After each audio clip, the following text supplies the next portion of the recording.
Hi, everyone. Welcome back to Cup of Three. My name is Ashley. I'm joined by my co-host and fiance Agu and co-host and friend Mabel. Hey, guys. Hello. Hello. All right. So we watched The Married at First Sight, Season 12. Drama. Reunion Part 1. So much drama. We're halfway through. It's not even like done in an episode because they had so much to cram in there. Yeah. And it's a lot. So before we get into that, if this is your first time joining us, we are a podcast covering reality shows on love and relationships. As I said, we're covering Married at First Sight Season 12, which has been the longest season in the history of the world of any show. We were talking about this the other day. I was like, we've been covering this since January. Like, it is May. Mm-hmm. It is almost done with May now. Like, this is so long. That's so crazy to think about. Yeah, it's been partly repetitive with some couples. Yes. And, yeah, just never-ending new things with others. It's like that magician where they like pull the scarves out their mouth and it's just like more and more scarves. And there's another one. There's more scarves. But wait, there's more. Call now. You can get this other thing. Infomercial commercials. If you don't mind, before we get into it, just wanted to say we've been getting a lot of like really awesome, sweet messages from everyone listening to this, and we're so honored. And it's great to see that there's other people who care about this and are into it the way we are, even though we ebb and flow of how much we care about it. Clearly, as we were just saying, but it's great to hear from you guys. So. Yes. Yeah, thank you. Thank you to everyone who reaches out and emails and give us, even if it's just your opinion on everything, it's just like, I can't stand what happened. If you want to send us about like something that happened in the episode and you just want to like rant about Chris, hey, we're here for it. Yes, we are. We want to hear all your thoughts and feelings. Yeah. I'm still just shocked that people listen to this. I'm like, wait. Same. Every time someone reaches out, I'm like, wait, someone intentionally listened to this? It's amazing. Are you okay? You don't have to do this. You don't have to listen. Yeah, the last one I read, the comment was agreeing with me with Eric's noodle arms, which I forgot saying. That was funny. That, and like I think I was saying like he needs to wear better fitting clothes. As a very a person who's on the skinnier side myself, I understand the struggle. So, but that was just so funny. She was like, she was like, I just agree with the noodle arms. I'm like, when did I say that? Also, I agree with myself because he said noodle arms. I love how you became the tan from Queer Eye for us on the show. Right? Like, get the fit right for your body type. Like, you're right. The French tuck. I'm okay with that. I'll definitely take, yeah. All right. Do we want to get into this review? Yeah, the show we're actually talking about, Married at First Sight. That's fair. FYI, we love Queer Eye. Yes, we do. Yes, we do. All right, let's start with Virginia and Eric. So they met with Kevin, and they did the weird, like, where they don't have them in the same studio thing, and they put Kevin on a big TV and pretend like they're Skyping. But anyways, they are still together, and they're now living in Eric's condo after all of their back and forth about how that's going to work. It seems like Virginia's, like, taken over one of the extra bedrooms with her stuff, and she called it her bedroom. And for a second, I was like, are you just staying in that bedroom? Or, like, is this just where your stuff lives? But they seem okay. Hey. Like, they've adjusted. Mm-hmm. I did consider, there are probably some nights that she sleeps in that room because, she's so used to having the cat sleep on her, and Eric can't have the cat sleep on him, so she's just going to be like, all right, today's a cat day. Or maybe when he's, like, when he's working and away for a couple of days, that she can have the cats in that room or something. I mean, I like how she still isn't sure if he's allergic to cats. That's kind of funny. She did bring it up. Oh my god. I was like, please don't get this started yet. We already had that conversation. Please let it lie. Yeah. And I was questioning his outfit choices, but he looked good this episode. Eric, it was a solid suit. I like that. It was a vibe. I guess first question for you guys would be, like, we've seen them before where like they'll say everything is fine, but then we get to like see all the clips of them and we know it's not fine. So they're saying now that everything is fine, and I've read a lot of people saying we don't believe you and all this type of stuff. Do you think that they're in a better place? Do you know, are what they're telling us, do you believe it, or is this a bit of trying to protect themselves and just rose-colored glasses type of situation? What do you think? That's a good question. I mean, I think they're probably having just as many arguments as before. And the reason I say that is because this is not season 10 with Stephanie and I just blanked on his name. Oh, AJ? AJ, yes. Where Yeah. he was saying that their arguments were because of the cameras, they felt all the pressure and they were forced to have certain conversations at times they didn't really feel comfortable about it. And then after the show, fast forward, they were like, yeah, the camera crew went away, all their problems went away. Not fully, but Okay. summarize what they got. Yeah. I don't think though that anything's changed in terms of their arguments, and they just, hey, if that's what works for them, that's what works for them, because it's their relationship, not mine. Yeah, I don't know if they've necessarily gotten better. I do think, like, what I have noticed from Virginia's body language earlier in the season, when they would have a meeting with the experts and they'd ask, like, how are things going? And she would visibly get kind of uncomfortable and, like, very fidgety. And she was like, yeah, I mean, things are, she wouldn't really do eye contact and she'd kind of look around like this. And yeah, but I think Virginia's body language has developed a little bit, where when they were talking with Kevin, she did seem like she did believe what she was saying, that like they were doing pretty good and that she was much more like at ease and calm around Eric. And I think that evolution you can also see comparing their wedding day and how they were together, especially her body language compared to now. I think she's getting a lot more comfortable with him as they're spending more time together, and I would think they get a lot more quality time now that the cameras are gone, because like their time together is actually just them together and not like the cameras being there and all the crew and everything. So I could see that kind of benefiting them, but I don't think that like there's really ever like one big problem in a relationship. It's usually like that's the one that you say like, if this is fixed, then we would be okay, and that's never true. Because then if it does suddenly get fixed, there's still problems, and then you have to like find something else to say like, this is the problem. Yeah. So I don't know. I think they're all right, but like you said, Mabel, like if it works for them, okay. I hope you guys are happy and like all right with it, but I mean, it's not a relationship I would want to be a part of, that's for sure. Yeah. It's funny when you said this problem once it's fixed. I don't know if you've seen, there's this meme with like two dogs barking at each other, and then they like lift up the fence, and the dogs can be right next to each other, and they just stop and immediately just like and they like just start like licking each other, and then they put the fence back down, and then they start barking at each other aggressively. Oh my gosh. And that's Like just... in New Girl, when Schmidt is like, hold me back, coach, hold me back. Wait, really, coach, hold me back. No, like hold me. No. The only way I can pretend to be a big guy is if I'm being held back. So yeah, your relationship analogy, Exactly. that's the first thing that came to my mind. It's like, once this problem is gone, and then the problem's gone, and they're like, oh, but I don't really like you. Let's bring the problem back. Let's bring it back. We have an excuse.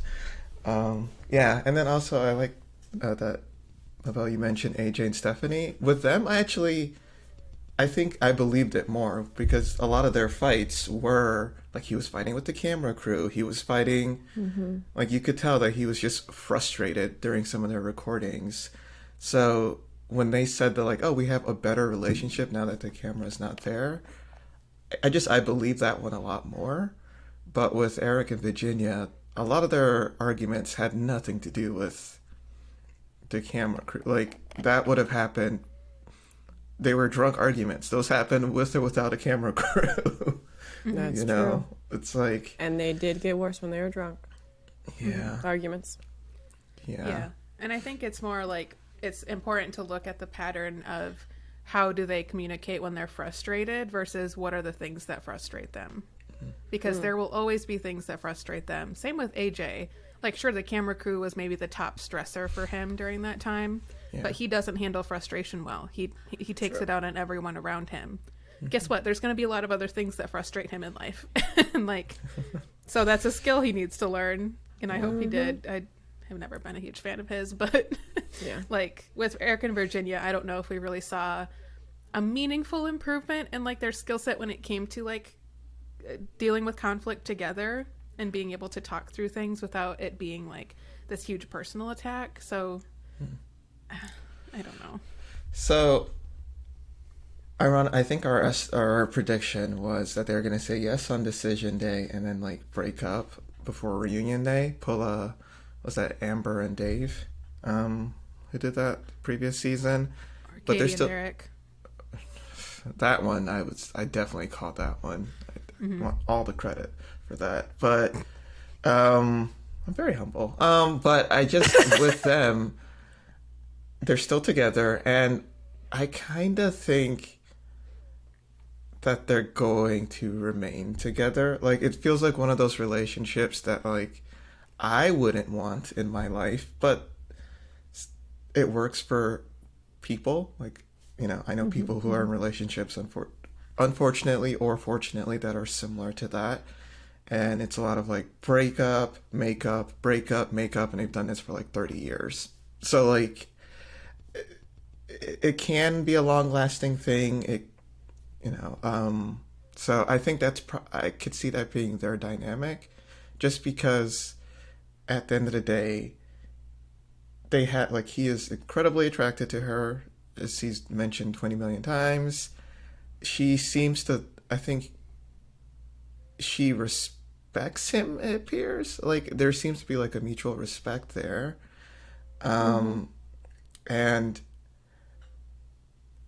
so because of that, it's not the most toxic thing we've seen. It's not the best, but I think they're going to be together for a while. Yeah. I do. It is what it is. It is what it is. Yeah. Let's see what else. What else would we see with them? Donna, so we saw that. Eric's mom. Yeah, Donna visited. What do you think about her being included? It sounds like she was the first, like, parent to be welcomed to the reunion. We had the first parent, the first pastor get brought in here. Pastor Dwight with his attention-seeking self. We'll preview for the later parts of this episode. Oops. I'm sorry. Did not mean to say that. I did. I guess, how do you think that Donna provided kind of a good perspective on their relationship? It was cool to hear how close she is getting with Virginia. That was nice. Yeah. Because I think that can sometimes make or break a relationship. And if they also have like similarities, not to say that everybody marries one of their parents, but like if they have some similarities that help the relationship, you know. Oh my goodness. Okay, you said similarities to a parent. I'm like, no, I do not want to be married to someone just like my mom. Mom, I love you. Yeah, it was interesting where she mentioned they talked about kids, and Virginia was like, just to clarify, when I said it was 50-50, I meant like depending on if my partner had a strong feeling on it, which is an interesting answer. I don't know what she means. So like, if your partner really wants a baby, then you want one, and if your partner really doesn't, then you don't. No, like she's okay either way. I think that's what I understood from her. Where like, if like she would be okay, wouldn't feel unfulfilled or like sad if she didn't end up being a parent. But if that is something that, you know, came up with her and her spouse, and that's something that the spouse wanted and they talked about, that she'd be okay with having that type of life too. Okay. So kind of like, I think she feels neutral about it from how she described it. Gotcha. Which I could understand. Okay. Yeah, that was the thing I was confused about. But it was great to see that like his mom is doing well after open heart surgery. That's scary. Very scary stuff. Seriously. And her giving kind of more information about, I had 2 weddings in 2 weeks. One was to a person, one of my kids was marrying someone that they'd never seen before. hey, that's a fair thing to be like, I'm not sure about this one. So Yeah. I got no problems with her viewpoint. And yeah, it's good to see that she has at least a cordial relationship with Virginia. That's good. That's good. That's good. Yeah. We also learned that Virginia had a false positive COVID test right before the wedding. Yeah. And so that almost didn't happen. I'm curious what they would have done if she was COVID positive. Like, A Zoom wedding. I would have no. like been like, they're probably gonna postpone it until she has her quarantine time and has a negative test. That's what I thought was gonna happen. Yeah. Or like, would they just, do they have a short list of other partners who would have been suitable? Because like with Brandon and Taylor, that's what happened why Taylor married Brandon. That there was like a few other women who were supposed to be matched with Brandon, and for whatever reason it didn't work out. So Taylor was like not the first choice for him. It's weird to I me that missed like that. yeah, they did. Yeah. It's weird to me that like Brandon was like the one that they really wanted on the show. Like that's just like seeing how everything went and turned out. Oh, I mean, I think him not under pressure and like just going through interviews, I could see him seeming like, yeah, this dude's got it. Like we said it too in the beginning of the season. We're like, he's so confident. He seems like very sure of himself. Like Deep he was voices. with the other guys. Yeah, for real though. Like Yeah. he seemed like he would be fine, and then the second shit hit the fan, he was like a toddler, like Mess. emotionally. He couldn't deal. See, this is why I want a deep voice like the guy in Allstate, the Allstate guy commercial. Like, I would be killing it in life right now if I had that. Okay, yeah. I don't even know how I would use it, but I would use it. I'd be like a president by now, probably. I don't know, but you just seem so much more trusting and calm with a deep voice. I don't know why. What was the initial thing? I got completely We were talking about Virginia's COVID situation. Thanks. we're talking about So- Allstate. Now we're at Allstate and Agu wanting a deep voice. So the content that our fans desperately are waiting to hear from us. I can already What does feel the Agu comment. Tell Q to shut the fuck up about Allstate. No one wants to hear this. For a podcast that doesn't have any sponsors, we sure drop a lot of name brands like That's all true. throughout our We episodes sponsor for free. for no reason. Why? I think, Yeah. speaking of which, I think it's about HelloFresh time right now. Oh my Which, god. thank you to Agu and Ashley. I have tried. She tried a Yeah. HelloFresh. We hooked her up with some free boxes. And it was delicious. HelloFresh call HelloFresh. us. Come on, seriously. Okay, back to the show though. Back to what we were talking about. The last thing I have for them is that it seems like Eric, when he saw some footage of himself from the season, had some self-reflection. And so he said that he realized he kind of came off a certain way in certain situations and kind of regretted it, didn't like it, and that's something that he's working on. I thought that was really cool. I Yes, mean, agreed. he kind of had a moment where it's like, oh, okay, this is actually how I'm showing up, and it's not what I thought I was doing. Yeah. Very, very. I think that was like a smart, intelligent way of viewing it, and like I feel like some people could see that and try to villainize the recording and the show, and he was like, no, like that was kind of on me, and I don't like that, and I appreciate that. I think that's now if he's gonna follow through, I don't know. Hopefully he does, but just watch Eric become like the best husband on this show, and we're still I'd hating love on to see him. that. You know, Like, maybe. let's do it. Let's go, you know? Yeah. And yeah, I think there can sometimes be a really big gap in how we think that we're presenting ourselves versus how we Yes. actually show up. You know, it's like a little bit of a, I don't know, I think about like when you have to go in and give a description for like a police sketch artist to like draw a suspect or something, and it's like you think you're describing something super accurately, and then you look at what they drew and you're like, that's not even close. Like, not even close. But like that's all you can do, because you can't, I mean, you're on the other side of this. You can't see how you're showing up in the world until you can actually Right. like look at a recording. And And I think that spoke a lot to his character, where he was like, you know what? I didn't like how it came across at some points. That was a very humble way to approach it, because he could have been like some of the people on the show that's like, psh, I didn't learn anything. I didn't do anything wrong. Like, I was like, dude. Come see me outside, camera crew. Come see me outside. Handle this. Settle this now. Settle this like men. Yeah. No, I thought that was awesome to see. Like, hey, dude messes up sometimes. We all do. It's fine. Just learn from it. Keep going. No one really cares if you have some flaws. That's totally fine. Yeah. Because we Live all your do. journey. Yeah, that's just what you do about it.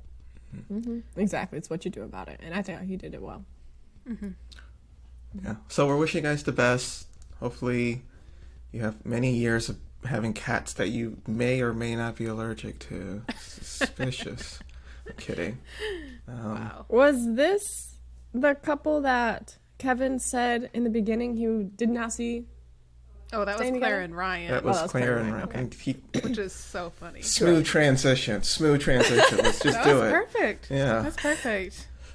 Yeah, no, that's my absolute favorite because Ryan called him out right at the beginning. He was like, I don't know, man, for a couple you didn't think was going to make it at all. And then they flash back to Kevin being like, they are absolutely wrong for each other. Yeah, and then like he called him Denzel Gyllenhaal or something. What the heck does that mean? Gave him a very weird nickname. You took which is very Denzel and strange. Jake I don't know where Gyllenhaal? that came from.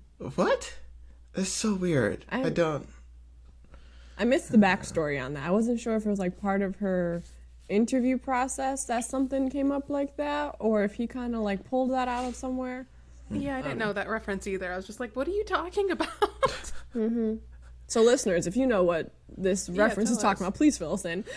Right. We are lost. Also, if you have no hair, are you allowed to insult other people with hair? Like a hypothetical question. We're gonna probably have to cut that out, but I think that was part of it. I'm just like, it's just weird, man. You can't talk about other people's hair. Yeah, so that's getting cut out.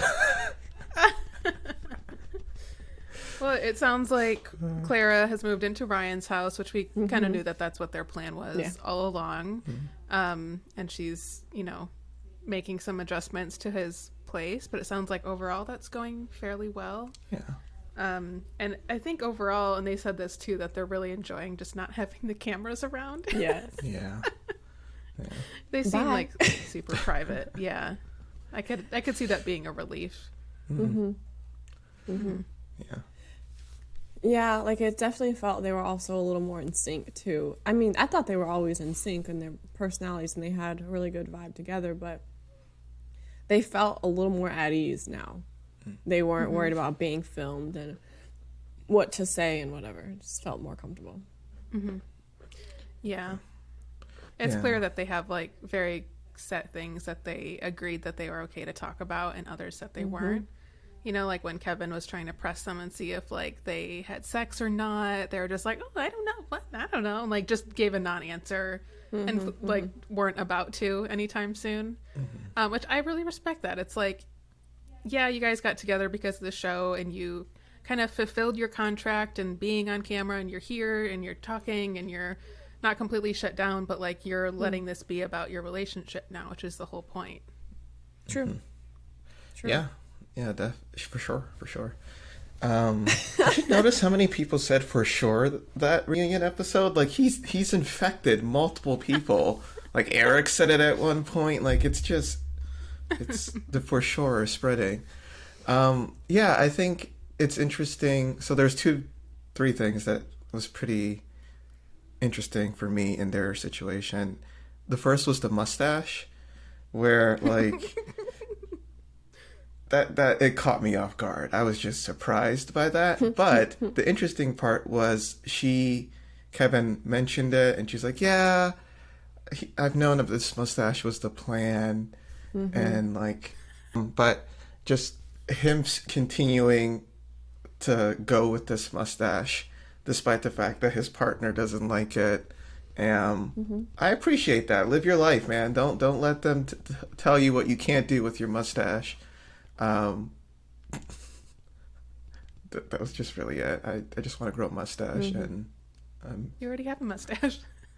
only a mustache. It's gonna be curly like his. Okay. I support you. That was the best answer. Okay. Okay. Do I have to do this? We always joke about, like, I met Agu and he had a full beard just like this, and he has never shaved it. And so I have no idea what this man's chin looks like. I'm marrying a man, I've never seen his chin. Like, is that a problem? Probably not. Maybe I don't have a chin. It's just all hair. It never ends. You don't know. Yeah. No, I was trying to joke about before that, like, maybe the mustache was part of, because, like, Ryan seems to plan everything. Maybe it was his, like, 5-year plan of, like, try a mustache. Oh, dang. It's like, do a test period for, like, 6 to 8 months and then reevaluate. He's got it on his calendar. Like everyone who he meets, he's like, would you rate my mustache from 1 to 10? How did this mustache make you feel? Have you ever heard about, like, when someone may consider getting a tattoo, a recommendation could be to, like, have it on your wall for up to 6 months to a year and decide if you can look at the thing every single day and if you still like it? It's like, Interesting. let's think about it for 2 months straight and decide if I still like it. I really like that. That is really cool. I've never heard that before. Huh. So, like, before you get the tramp stamp, like, you put it on the wall and then you look at it to... Of all tattoos, you gotta pick the Agu's Can't just pick, like, self-conscious about the- his tramp stamp. barbed wire arm tattoo. Like, you can't pick any other tattoo. I don't... Actually, why are you talking about my butterfly tramp stamp tattoo? That seems unnecessary. I don't know why they always had the name tramp stamp. Like, it's fine. If you want to have a tattoo there, live your I life. just don't know why you picked live, laugh, love, and butterflies for your... Just saying, it's a weird choice for you. Oh, Lord. I am so off it. I am off this recording. But do you guys... Other question. Important question. They talked about kids, and Kevin was asking about if religion and whether or not the kids would be raised in the church. And they basically said their answer was that they're not sure about kids yet, and they're going to work on it more. What did you think about that answer? It seems spot on to what they usually give as an answer, which is a non-answer to some of those important questions. And they usually just, like, push it off to be like, I don't know, we'll figure that out later when we get there. We'll cross that bridge when we get there. So, who knows what they're really going to do. Yeah. The way they said it, it seemed like they wanted to decide how they felt about it first before they talked about the kids thing. And I was like, okay, so we're not, like, firm on our feelings about this right now, just as like spirituality is a part of your life right now. So that's a lot to figure out. I think that's smart. I don't know, everybody's, like, always really anxious for, like, a pregnancy or something to be like the big announcement during the reunions, but I think that's ridiculous. Like, they've only known each other for 6 months at that point, and while a lot of them do have solid relationships already, like, there is literally no rush to go into something as big and life-changing as, like, starting to raise children. Like, give yourself a little time to enjoy each other and make sure, like, you have a good foundation first. Like, I don't, like, that whole rush bothers me so much. So it totally makes sense to me why they would want to wait and, like, really think about things and, like, you know, have, because it's an ongoing conversation about, like, if we had kids, how would you want to raise them in this aspect? And, like, Agu and I talk about that all the time. We always say hypothetical kiddos, you know, like, what are the things that we would want to teach them, or what are the parts that we're scared about? What are the parts we're not so sure about? So it can happen. We can have this conversation over the stretch of our 3-4 years, whatever, until we actually do it. And then it's not, like, all at once. So I think that's fair. I think that's to be expected, you know? Yeah. I of course, I feel the same. I think with them, the risk is it feels like they're pushing it off because it's a difficult conversation. And I fully get the people who view it that way, because it kind of does look like that. It's like let's not talk about it because we might not like the answer type of answer. But considering how long it took them to like decide to say whether or not they love each other. And like clearly there are a couple that needs to mold over things for long periods of time. So yeah, it makes sense from that perspective. Like, of course, of course they would give that type of answer. Yeah, and maybe because they're not sure quite yet, they don't want to be held to something they may say now if they change their mind later. That's true. That's true. Yeah. Also, there's nothing wrong with changing your mind. Like, I feel like how we felt about kids was very different than the way we feel now, and probably will be different, I don't know, a year from now. So I think that's okay. Yeah. I think our feelings on a lot of the big stuff has changed over time. You know, like even the way that like we talked about marriage before has changed a lot, and like when we felt like that was the best timing and all that kind of a thing. Like these things aren't as fixed as I think we think they are. Do you think that changes over time because of who you are as a person, or because like who you're with and what that relationship may mean? I think for us it was kind of both. I think I don't know. I just feel like people are constantly changing. Like the person, like these marriages that you see that the couple has been together for like 60 years. Like you have to imagine that there's been some significant changes to their personality, their belief, what they look like. Like there's just, I feel like that's natural, and the relationships, I think like that's what decides if a relationship is going to work, is how they're able to navigate whether or not when the person changes. Like I've seen relationships personally that like they've been together for 40 years and then they decide to get a divorce, and it's like they kind of, it's like, all right, you changed one more time and I just can't get behind this change that you are now. And so I just, as cliche as it sounds, I think the change part is the only constant, you know. And there's like the core stuff that really mean a lot to the person, but you know, like I think some of my viewpoints have changed because I have new information, and like if you have new information, you have more data. Like of course, I feel like that's a reasonable thing to do, to change. And yeah. I think that'd be interesting to even hear from the listeners, like what things they've changed in the course of their relationships. And for me, I guess the biggest things that have changed are my deal breakers / like must-haves in a relationship. Some of them being like religion, family, relationships. The Rock. I haven't mentioned him in a while. More. If he wants to decide to marry me, I'm totally cool with I that. get that. I get that. That tracks.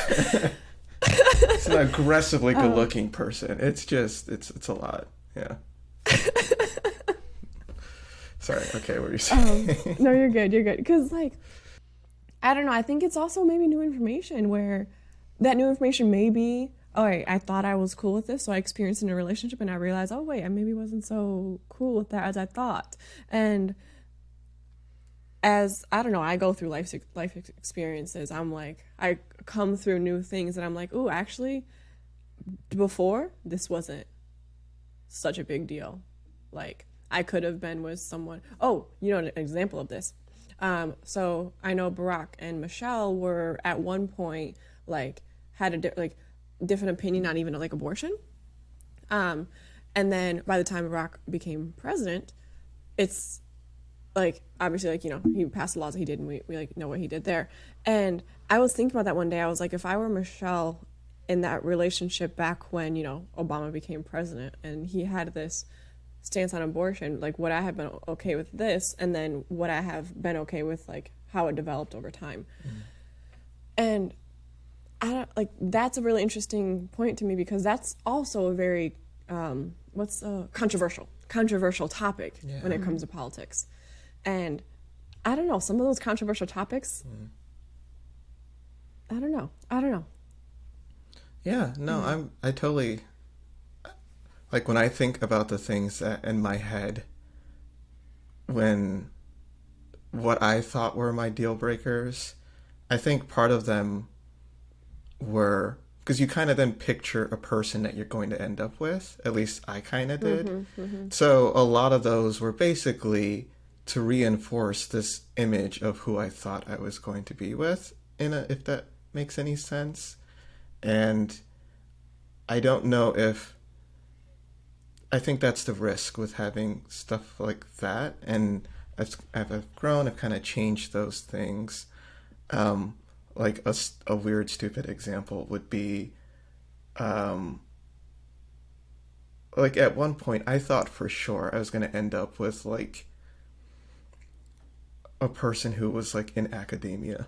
I don't know why. It felt like something that was going to happen. And I think now that I think back, it's just the people in my life who I really liked their relationships or their dynamics from afar.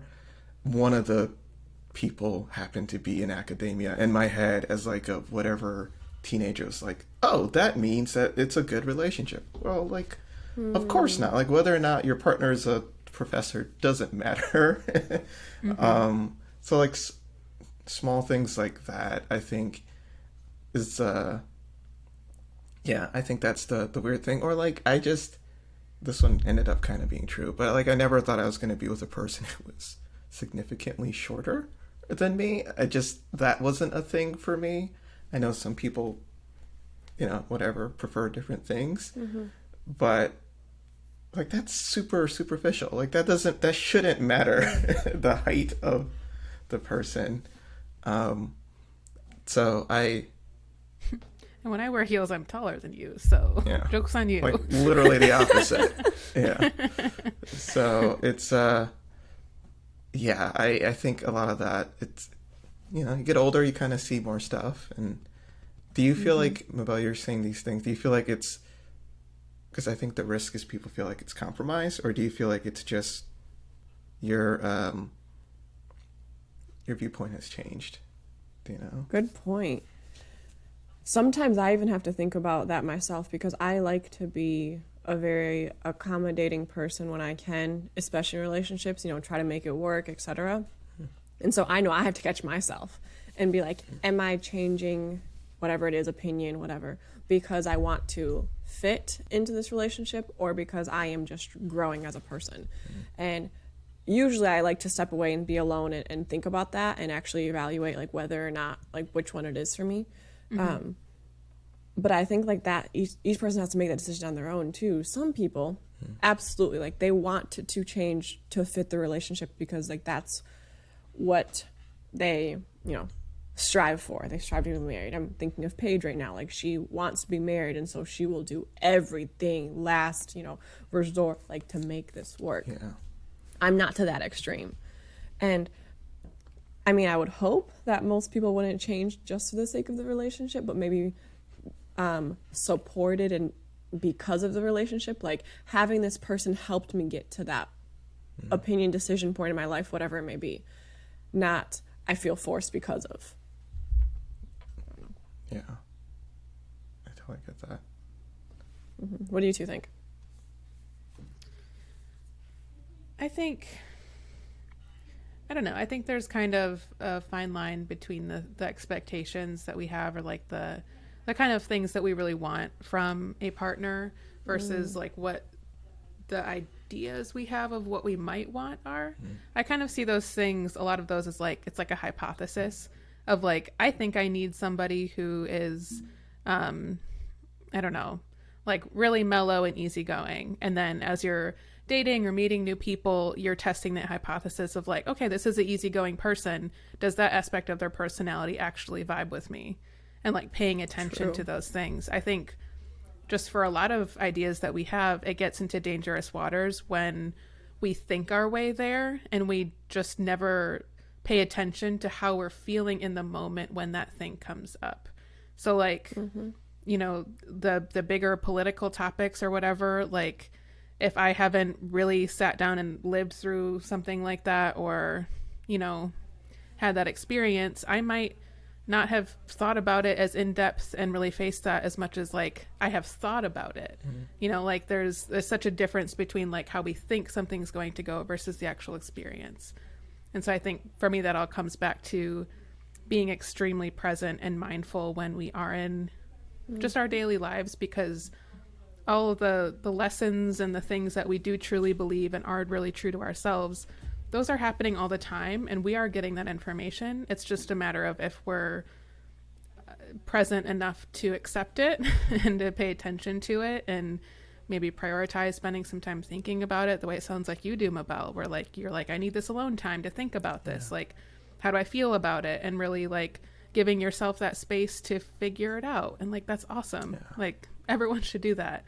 And so I think once we get like so narrow in our beliefs that it's just, it can't be questioned, then I think that's where it starts to disintegrate, because those things just don't exist. Like it's this whole spectrum out there, and like your feelings will change over time as you change, and that's okay.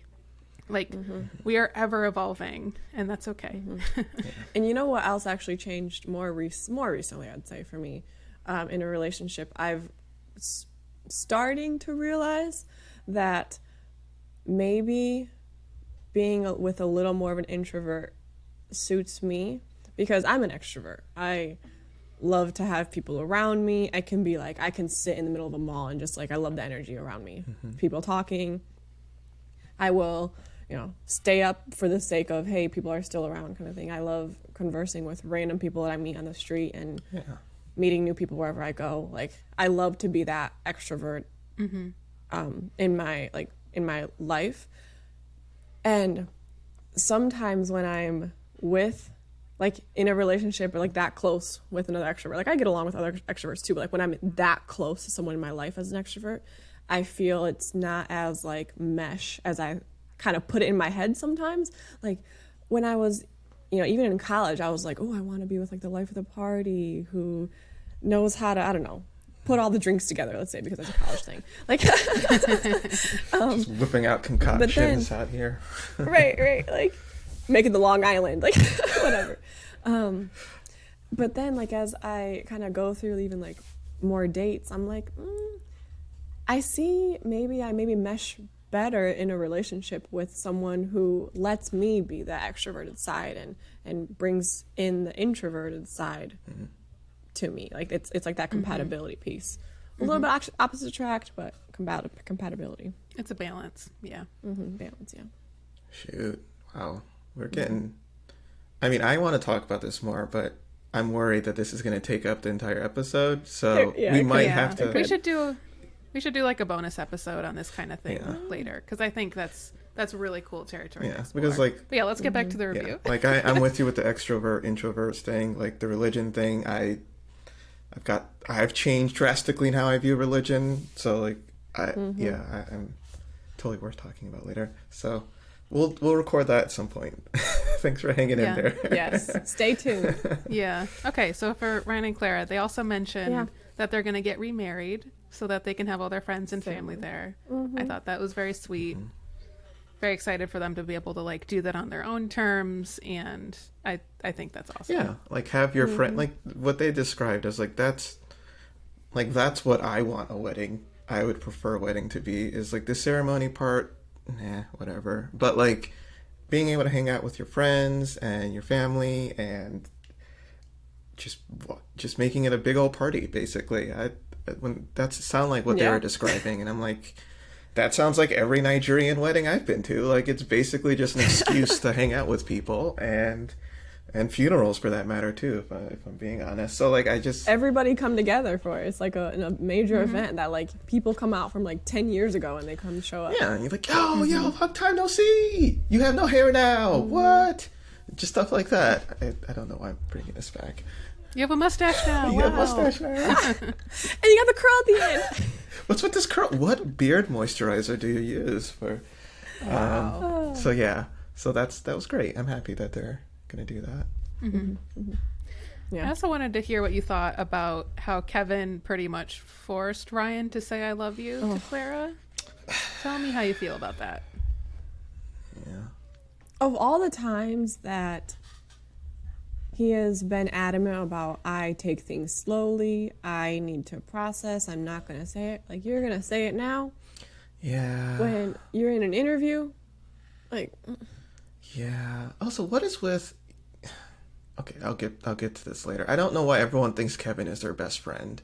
That's just annoying me a little bit.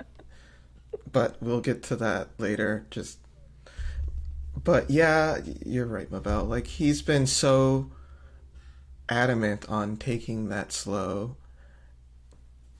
And I didn't agree with it, but at least I respected the idea of you doing it on your own term. And then for you to just say it like that, like, you know what I do? I do think I love her. It's just like I almost wish he didn't say it then. Like, clearly during that conversation with Kevin, it hit him and he realized that. I'm fine with that. I wish he like saved it for when they were together and he could then say, oh, you know what? During that interview, it really hit me. And I do like, that is so much more meaningful than, you know, I think I love you. And then looking over him like, yeah, no, I love you. That's just so anticlimactic, if I'm pronouncing that word right. What do you think, Ashley?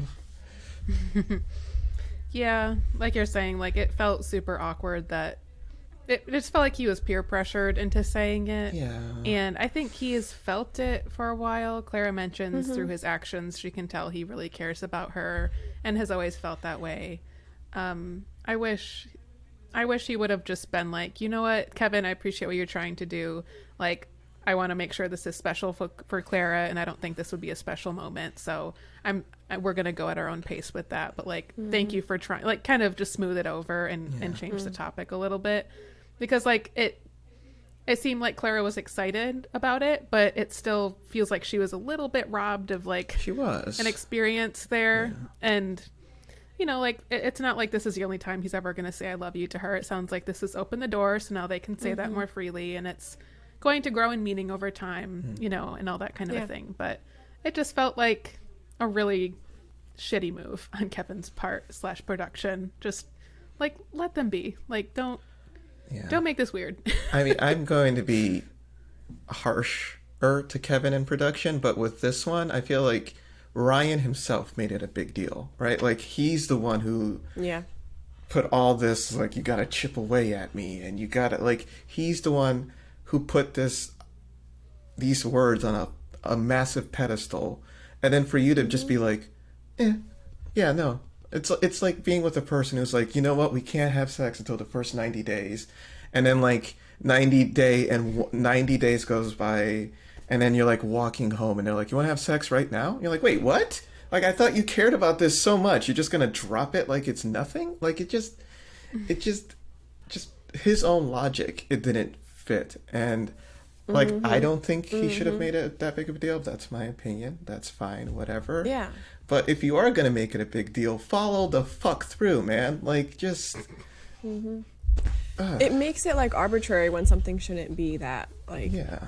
Like, plain and simple black and white rule. It's like, no, like, if you're really talking about how organic it should be, then let it be organic. Don't have this, like... Exactly. She kept saying this, like, grandiose moment that was going to become, and sex and love were going to happen, and it was going to be this, like, amazing thing. And there was something when he was saying, dang, I can't remember. I'll have to come back to it. But yeah, I was just like, it was a little disappointing. I mean, I think it was also like a lapse on his part too. Like, you could tell he was like, how do I respond now? Do I play into this? Do I keep going? Do I try to announce it on television? Oh, you know, hey everybody, like, I do love her. Yeah. Or do I not? Yeah. Yeah. And he's so good at that normally. Like, the way he, like, controls the narrative. That's one of the things I admire about him is, like, I think we've seen a lot of people in this situation who do things that they normally wouldn't because they're in this reality TV world. And he, for whatever reason, has felt to me like he is doing it the way he wants to do it.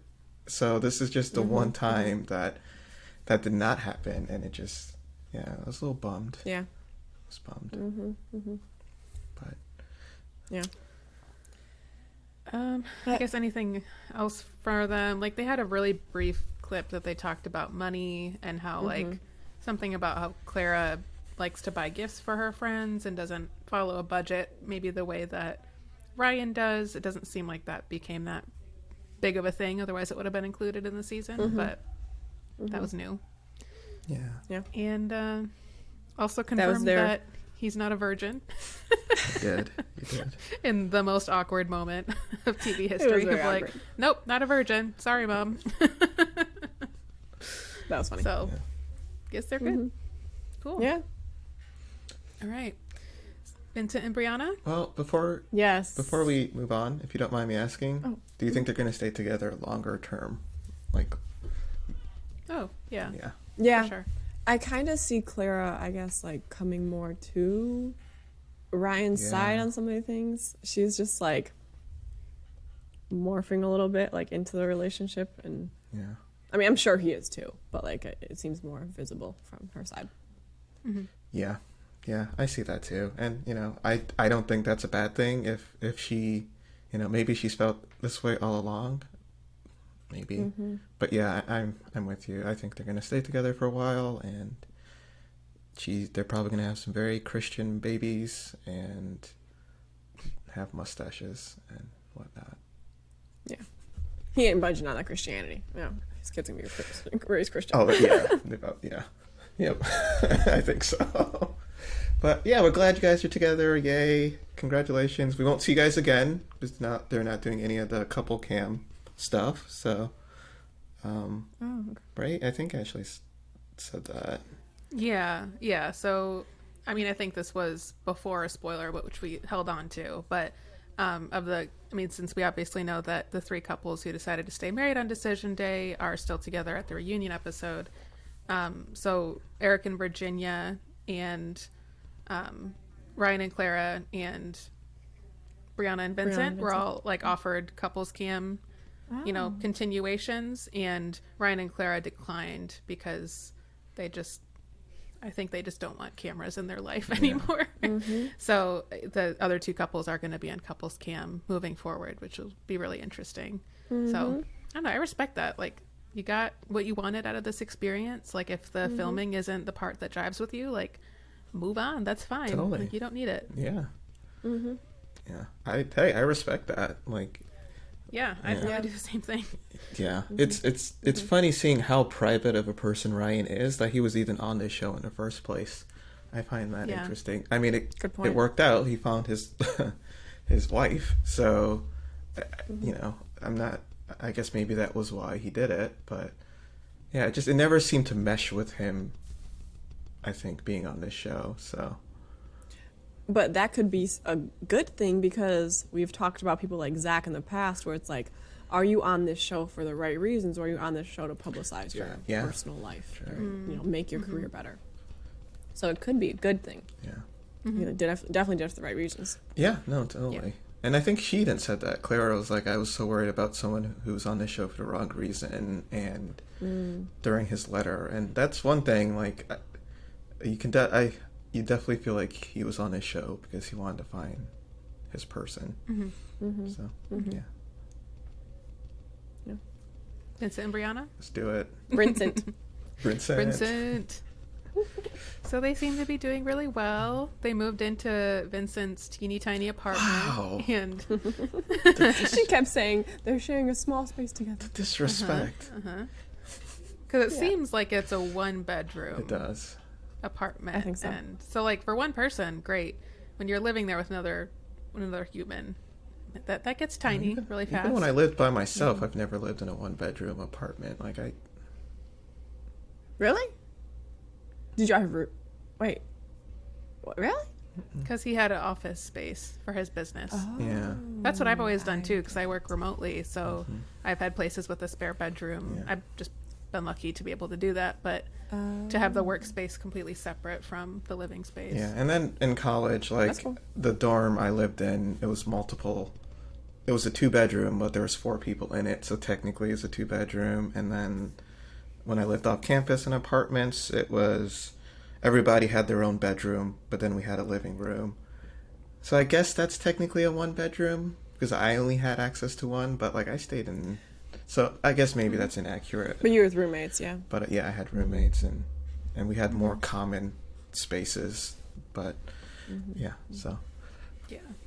makes sense. But yeah, so it sounds like they're doing a lot of compromising to be able to live in that space and still keep a good good energy. Her compromises are weird though. Like sometimes the plates will be dirty. Her compromises are funny. Vincent, clean your plates. What are you doing, man? Don't have dirty plates in the. When Kevin made some comment about like, I learned that like it's important to like it's sexy to put things in the dishwasher, and I was like, yeah, congratulations, asshole, on doing the bare fucking minimum. Like, no. So she does. No. Clearly. Do not act like this is an annoying trait of your female spouse that you have to put your dish in the dishwasher. I want to cuss a lot. They have more. I apologize they have to everyone for all my cussing, but wow. They have a calendar where instead of it being like sexy firemen, it's just men doing chores. I don't know if you've seen this, but it's like the guy sweeping his own house. That makes me so mad. The bare minimum. Oh my god. Bare minimum is celebrated. This is why like everyone gets so excited when men are babysitting their own children. Like, no, he's being a parent. He's not. He's giving his wife a break. Really? Does that mean that he's not doing most of the childcare or even half of it? Oh my Amazing. gosh. The mediocrity. Tell me how you. I feel like I'm the one normally ranting. This is. But I. Hey, I'm not going to interrupt at all. Like, this is great. Preach.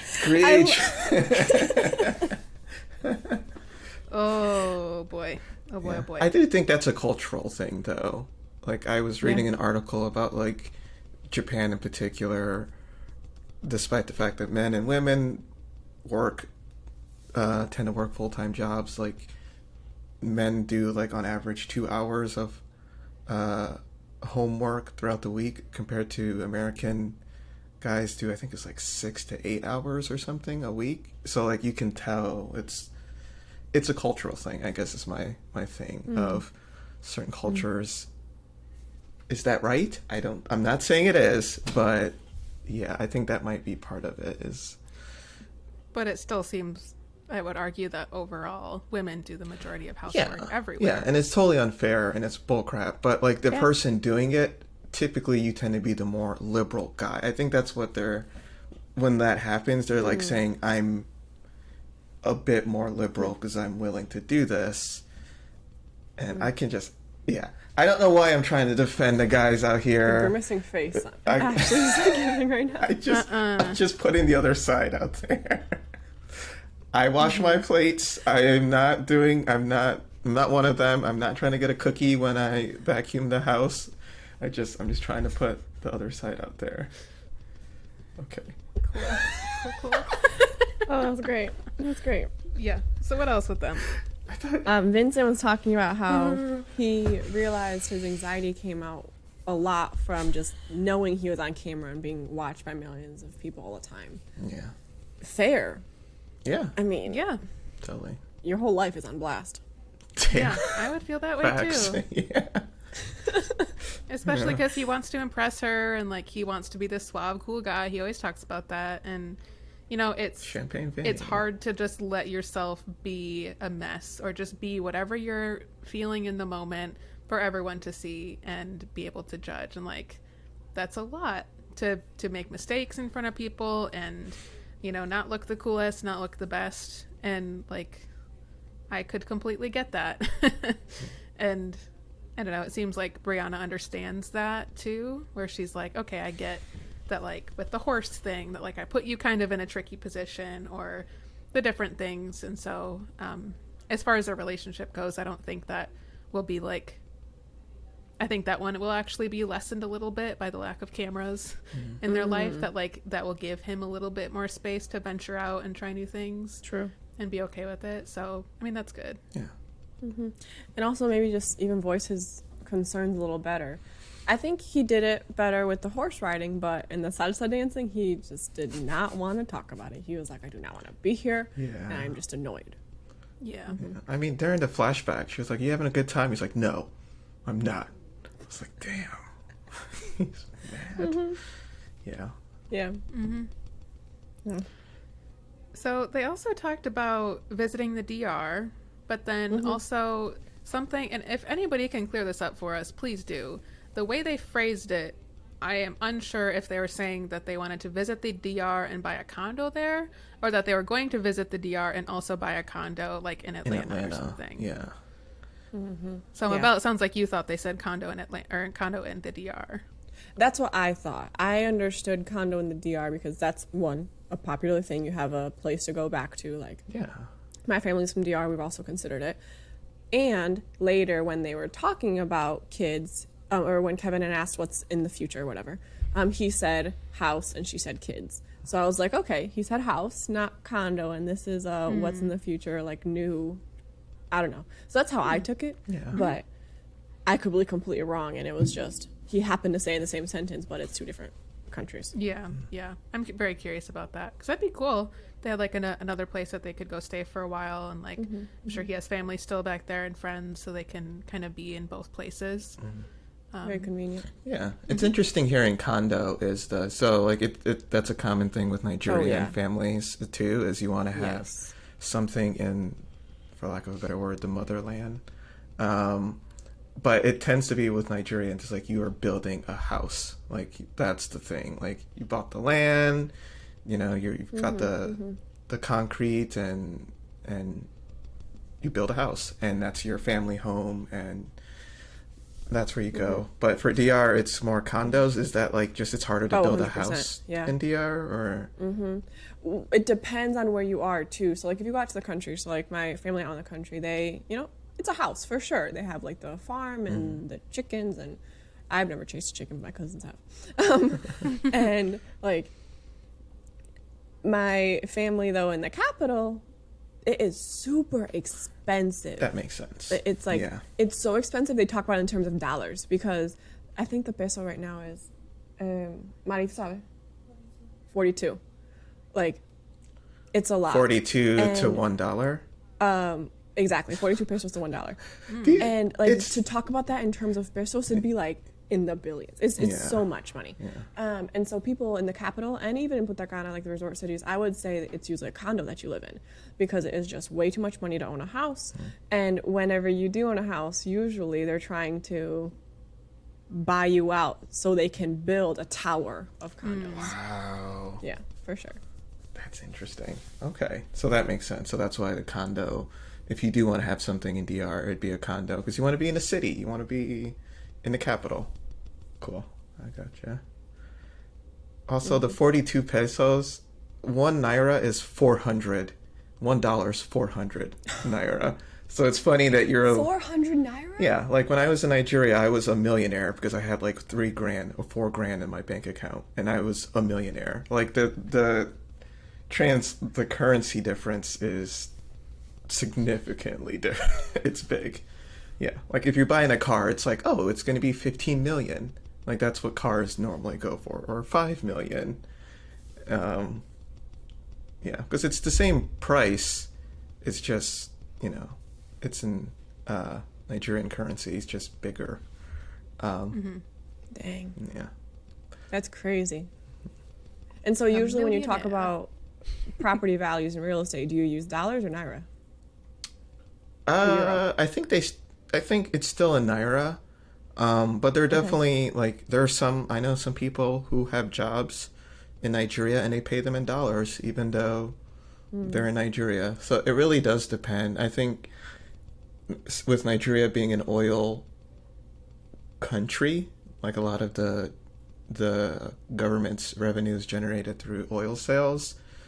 Oil for most of the world is sold in dollar. So because of that, like naturally, dollar is a big deal. So,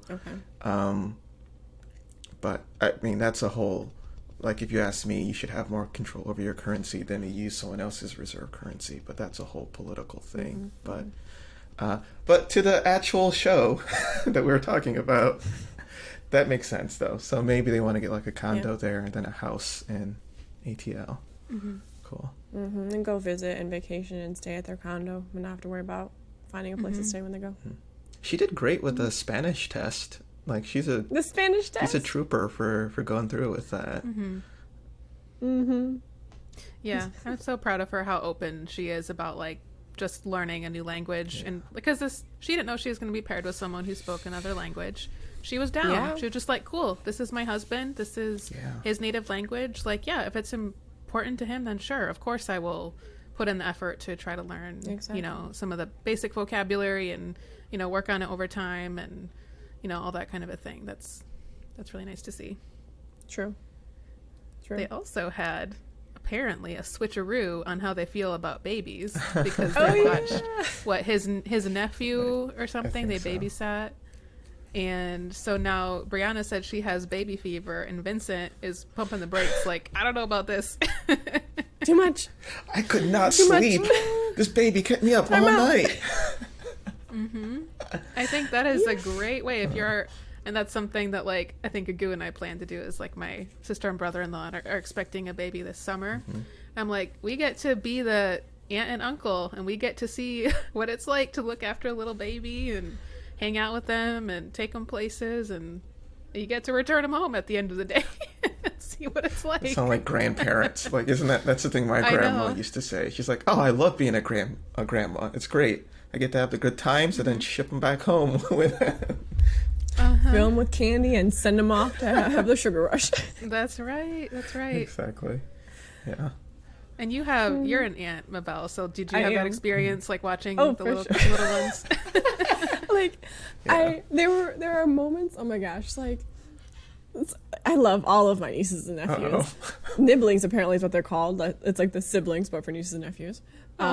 Nibblings. Oh, okay. I know, right? All My friend taught me that word. I like it. I'm down. Nibblings. Nibbling parenthood. A little and there bit. are moments when it's like super helpful to know how I would like to not be a parent, because I can kind of have those trial times. It's like, yeah, like I'm with them. I was like, I actually really do want to be a parent. I do like being a parent. There's one time when I took them all to some arcade place. I think it was like Michigan Adventures, was it? I can't remember. I thought it was a good idea to like, oh, I can come to this park and that way they can all run around and rush their energy off and I don't have to worry about exhausting their energy for them. The worst idea I ever had in my life. Oh my god. I get there and they spread out in every different direction. I'm one person. Wait a second. Oh no. Don't go in 7 different directions. How many are there? 7, clearly. There's 5. Okay. No, there's 5. 5. That's a lot, But though. it felt like 27. Yeah, 5 kids. Yo, that's a lot. I know, it's a lot. Like between 2 brothers though, like, but there's 5 total. And I'm like, and it's helpful, but it's also helpful to like be like reminded a little bit. I'm not ready for that yet. I love kids and I do want kids, but right now I don't want that responsibility of waking up in the middle of the night to crying, making sure that they're doing homework, et cetera, et cetera. I'm like, I'll wait until I can fully commit my life to that. Yeah, because that's just it. It's like a life change it's a big 180 into like a whole new way of living, and like that's where all your time is going to go now. And it's a big decision. So yeah. I get it. Nibbling, I like it. The joke I made before was like, you're nibbling parenthood, which I think that's why I like the term. Yeah. But yeah, I'm with you. I think it's a great way of seeing how, like, I am great with kids.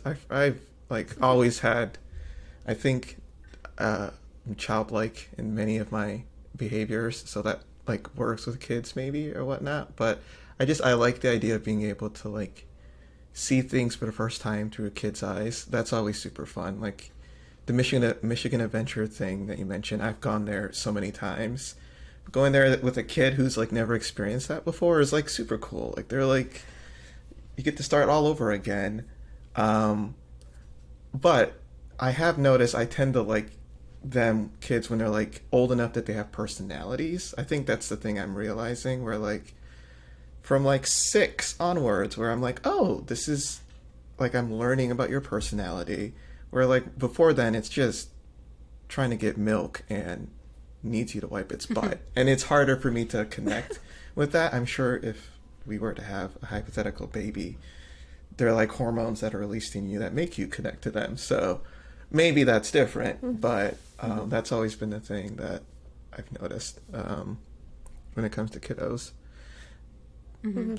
There is actually a really interesting research paper I read on that, like the hormones and chemicals that come out to connect you more with your baby. Happens like a lot in mothers because they're carrying the child. Not guaranteed, but either way, whether it happens in either parent, it's very intentional. And it's kind of like you let that,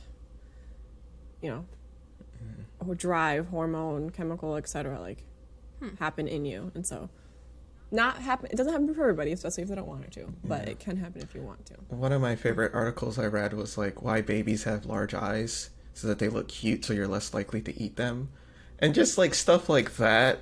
That's a very dark thing, but I was just like, If that's the only thing keeping you from eating a child, then you should be locked up.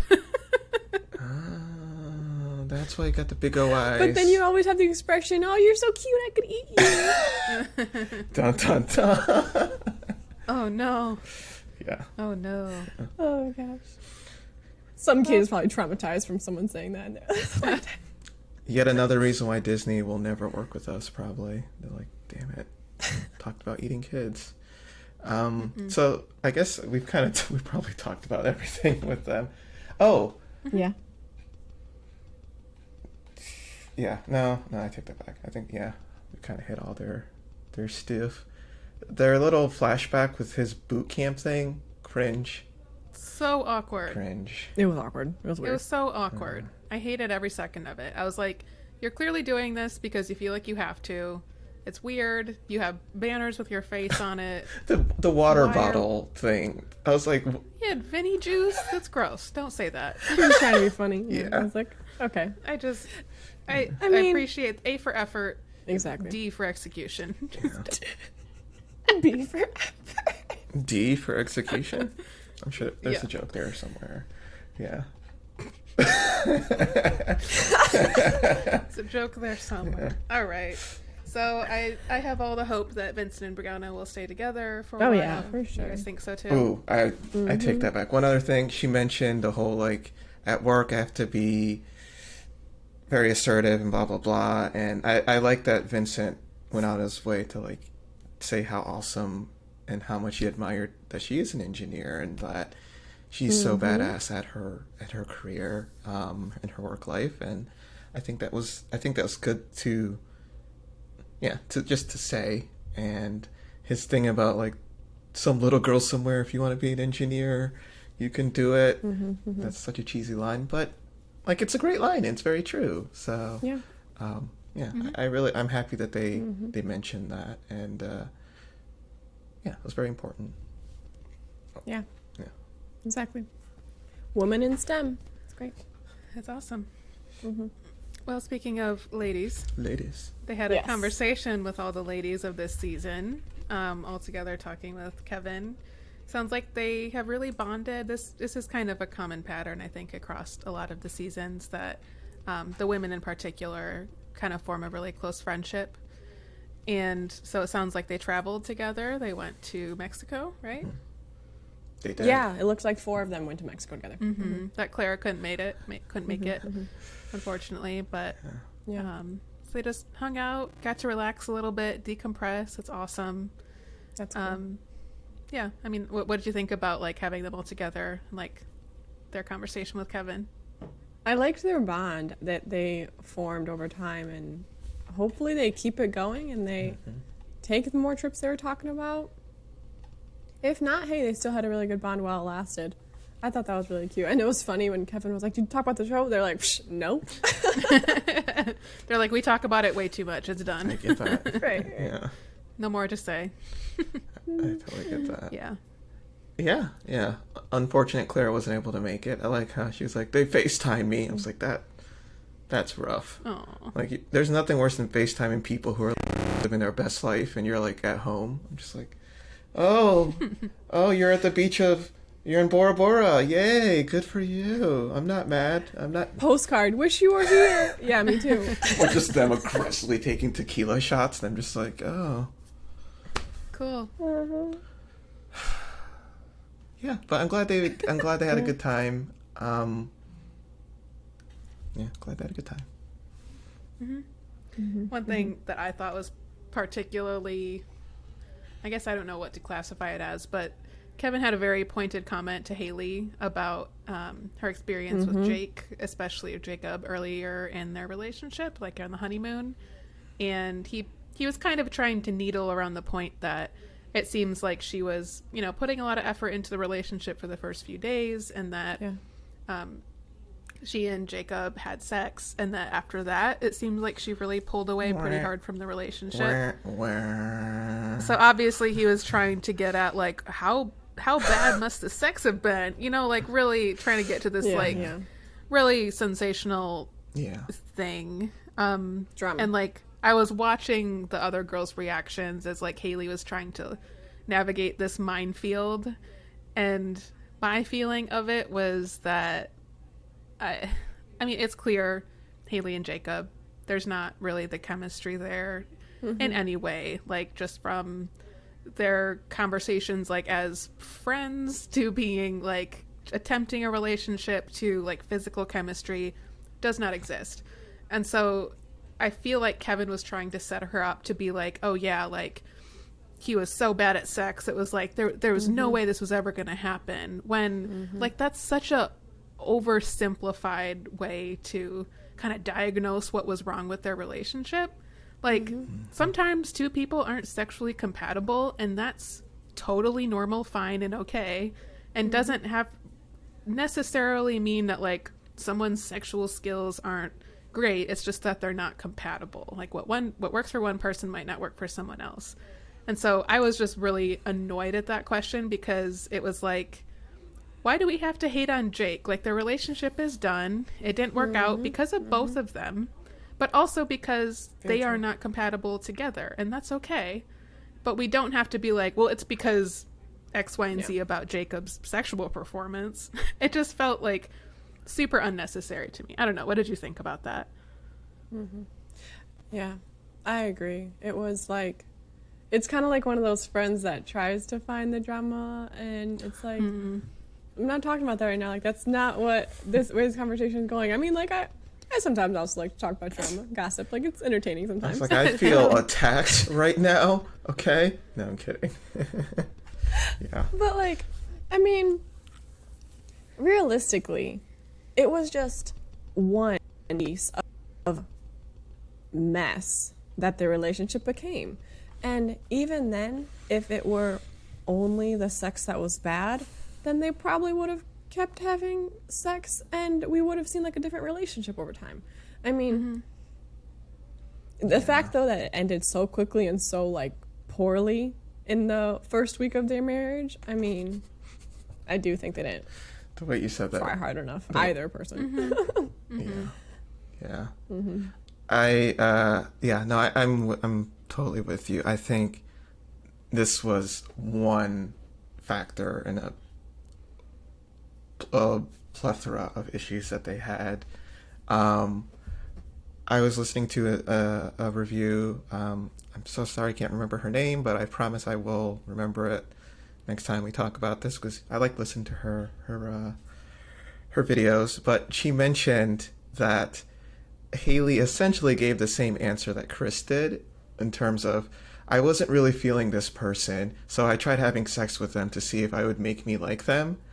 And everybody is all big mad at Chris, but no one is angry at Haley. Like, everyone is just completely fine. And I'm not going to, like, I know it's very easy to be like, oh, this person can do it, why can't the other person do it?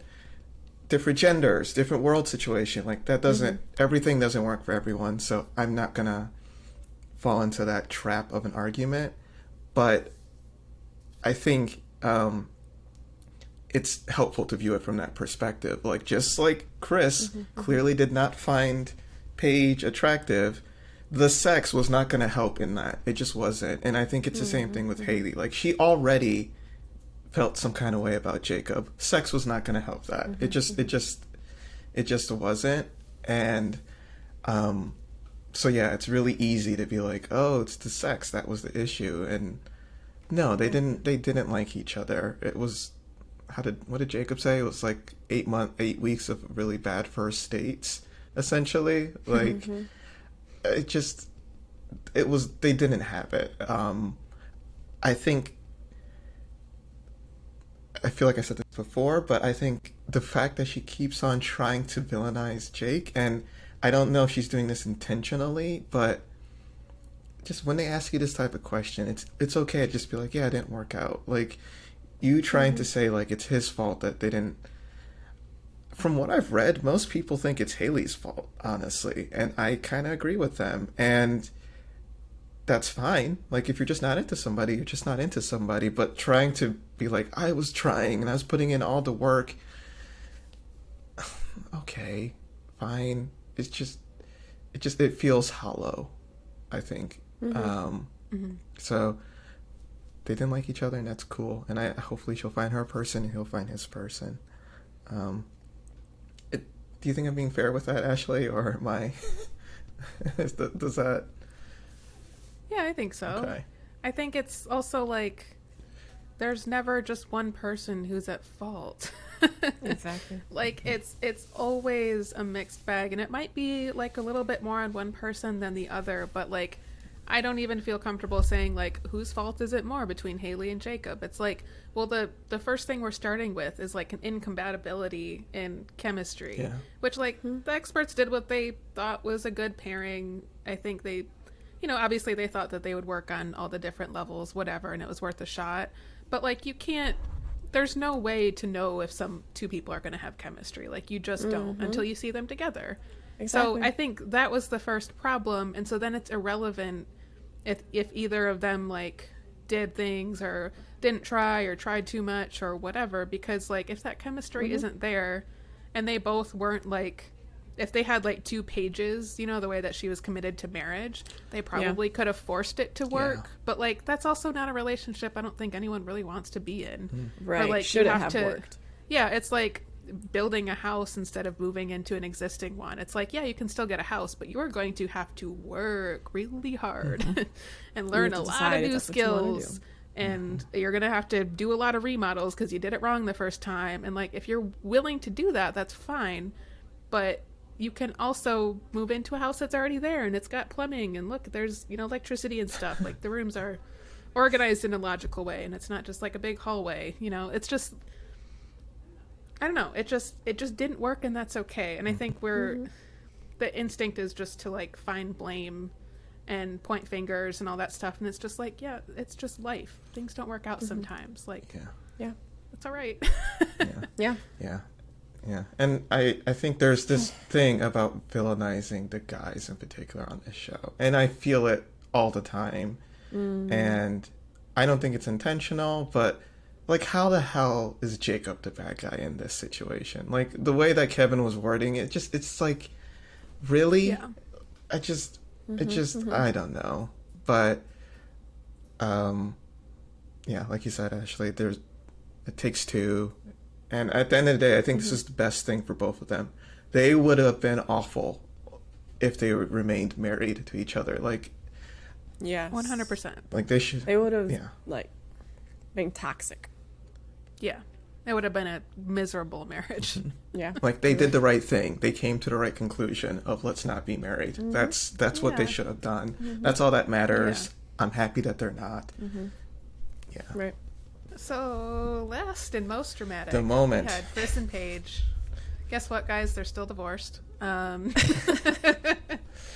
goodness. I don't even... Thank goodness. Oh, gosh. Yeah. It sounds like they tried to go to counseling briefly to see if they could reconcile. Very interested what came up during that conversation. Doesn't sound like they, were in counseling for very long before they were good with continuing to stay separated. Sounds like they still had contact, obviously, because of that, which we were a little concerned about before. I mean, how much do you really think they were like in each other's lives after decision day? So when Kevin asked that question and they talked about counseling as their answer, I was convinced that they were going to be sleeping together this whole time, that they were just going to stay in each other's lives like nothing happened, because after decision day, it kind of felt like that. They were like, we don't know. We're going to see what happens. We're going to figure it out. But I'm like, that just means you're going to keep going back and forth to each other and nothing's going to change. I mean, Kevin said, it sounds like he mentioned that they were considering moving in together at one point. I think they've been seeing each other still. If like, they're not going to announce it, but I think that's what's going on. Like, that's why they tried to make it work, is because they were like still doing it. And they're like, maybe this could be a real relationship.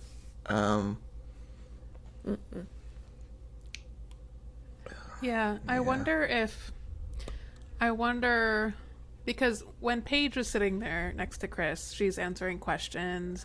Her body language, the way she was looking at him, made me feel like she was very frustrated with him and like wasn't trying to really make allowances for him, and was very much back on the side of like, you're the worst. I'm not interested in having a relationship with you. Like, you hurt me a lot. I'm good. I'm showing up because this is part of my contract, but like, I'm not trying to make anything out of this. But I think I wonder if like outside of the filming, when they do have contact, if they're hanging out, they're doing whatever, that it's the lower drama stuff, right? Because it's just like, we're going to go to dinner, we're going to just talk, and it could be a lot easier to fall for his like his whole thing because it's a little bit more low key, whereas when they're actually like filming and doing these things, like, they can't have a conversation without it, like someone raising their voice or something big happening, where it becomes like so heightened that it's like impossible for Paige to ignore that like this dude has some things to work on, you know? So I wonder if it's like outside of filming, that's where she sees kind of the potential of like, this is more like everyday kind of Chris, this is maybe okay, whatever. But once they get to filming something and anything to do with the show, then like it's like a crisis point because it all comes to the surface. Yeah. I think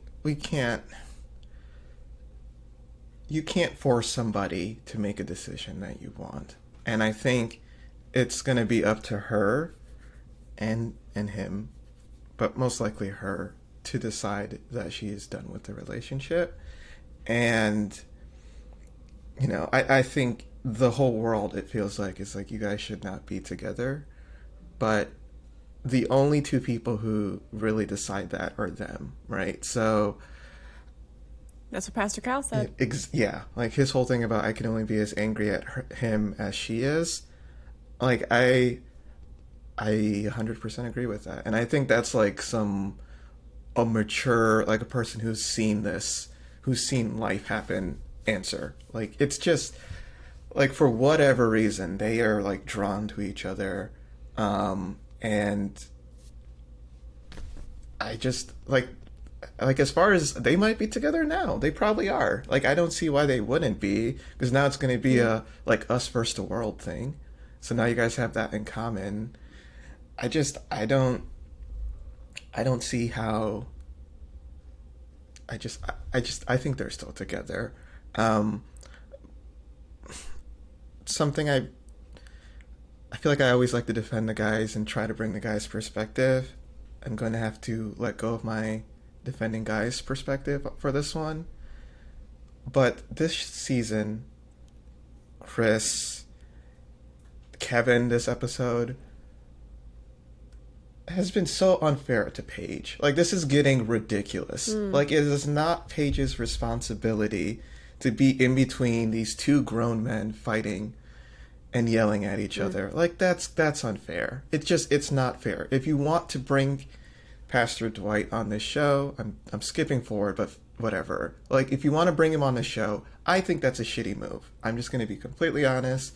This is some Real Housewives of Atlanta type stuff. It's a shitty move. You want to do it fair, don't put Paige in the middle of this. And That's what I was thinking. Yeah. Do you think then he should have just had Paige leave the room? Because I feel like normally that's what they would do, wouldn't they? They'd be like, hey, let's have a conversation between these two people only. when Kevin was like, hey, can you calm Chris down? You have security there. If you are that concerned, send the security there. Don't have Paige in between, whatever, 150 Paige trying to divide up two guys or two something. Like, that's unfair. That is freaking unfair. And it frustrated me. And I feel like time after time after time, she has gotten the short end of the stick this season of no fault of her own. Like, it's not her fault that she's married to someone who is essentially a narcissist, potentially, like, I don't know what's going on with him, but it's not fair. And her entire storyline has been that. She had to, like, sit down and watch as he described her as ugly and all this stuff. And, like, it's unfair. And I hate it. I hate it. And I felt this way a long time. But this episode in particular just solidified it to me that it's just not fair. It's not fair, and just I hate it. I hate it so much. And it makes I love this show. And it's, well, maybe not love. I really enjoy this show, and stuff like this knocks you out of it. Like, that's not what we watch this for. Okay, I'm done. You're right. It's almost like a pawn for the drama, right? It's like, oh, like, let me use her to entertain everybody else and myself, you know? Yeah, I agree. Yeah. I agree. I was pretty worked up when we were watching the episode because, like, to your point, like, if they want to pull this stunt of, like, have Pastor Dwight show up, and we know that there's this beef with him and Chris, all this shit, like, yeah, don't have Paige sitting between them. Like, she is constantly put in the position of being physically between Chris and someone who he's fighting with. All the time. And that is not only, like, worried about her safety, but also she is doing emotional labor that she will just never, ever be, like, what am I trying to say? Like, no one's doing emotional labor for her. She's doing way more emotional labor for everyone around her than she is ever receiving. I feel like the women like of the season 12, you know, are being that for her, that emotional support, and they're doing some emotional labor, but in the context of her relationship with Chris and the way that they're being, like, interviewed and stuff throughout the show, she is always the one that is responsible for checking him and for, you know, like, coming between him and calming him down and trying to get everyone to chill out. And, like, what is she getting from that? Like, it's like, that is the most unfair position for her to be put in. And I have a really hard time seeing how the show can justify the way that she's been treated throughout this, because I think they're putting, like, Chris and other people around her as the proxies for why she's had such a hard time. She's had a hard time because of the way the show has been set up around her and her story. Exactly. She should have been given, and, like, all of the outs, all of the support, all of the, like, ways out of this the second, basically, like, the night after, like, their first wedding night, whatever. Like, that should have been a time where they sat her down, like, yo, like, this is really bad. Like, we need to make sure that you're okay. We're going to give you all these resources. It's up to you if you want to take them, but these are always available to you, and we're going to be checking in with you constantly, because we are not seeing good stuff happening right now. And I don't think that ever happened. I think the show and the storylines were prioritized, and it was, like, it is massively unfair. If I were her, I would be furious. Yeah. Absolutely. Yeah. Because even when we're, you know, talking about it on the show, right, like, they get so much more airtime. They get so much more airtime than, like, Brianna and Vincent, who are doing so well, and we can have so many great things to say and see some really interesting stuff. But it's more entertaining to watch someone lose their cool on television and stir up drama between people, and let's use her to, you know, have more stuff to talk about. And it's very frustrating that she has to be put in this position, because I feel like it's taking a mental toll on her that's I'm sure, like, now that even it's airing, she's like still having to go through. And how many months later is this? It's just like never ending almost. Yeah. And when I went through that whole rant about like Real Housewives of Atlanta and stuff like that, with those type of shows, a lot of people try to like villainize the people who make the show, like Mona and all these people. They're like, oh, they're bad. And if you're going on that show at this point, you know what it is. Like, you know what they're gonna do. You know that this is part of it. So do I like to watch that? No, but I don't think what a grown adult decides to do and put themselves into, that's on them. And I'm a lot less disturbed by that, because that's what that show is. If you're going into football, you know that there's a very high chance you're going to get brain damage. We have multiple doctors saying this. We have multiple people. If you decide to go into that sport, it is what it is. Like, you can't be surprised. You can't be whatever. We all know that now. Not that it's right, but we all know. With this show, why is she defending someone? She didn't decide to marry this person. You put her with this person. And then you're asking her to like defend the actions of that person? That is unfair. If she married him herself, okay, fine. She didn't, you put her with this guy, and then you're asking her to have to step up every single time and be the good person.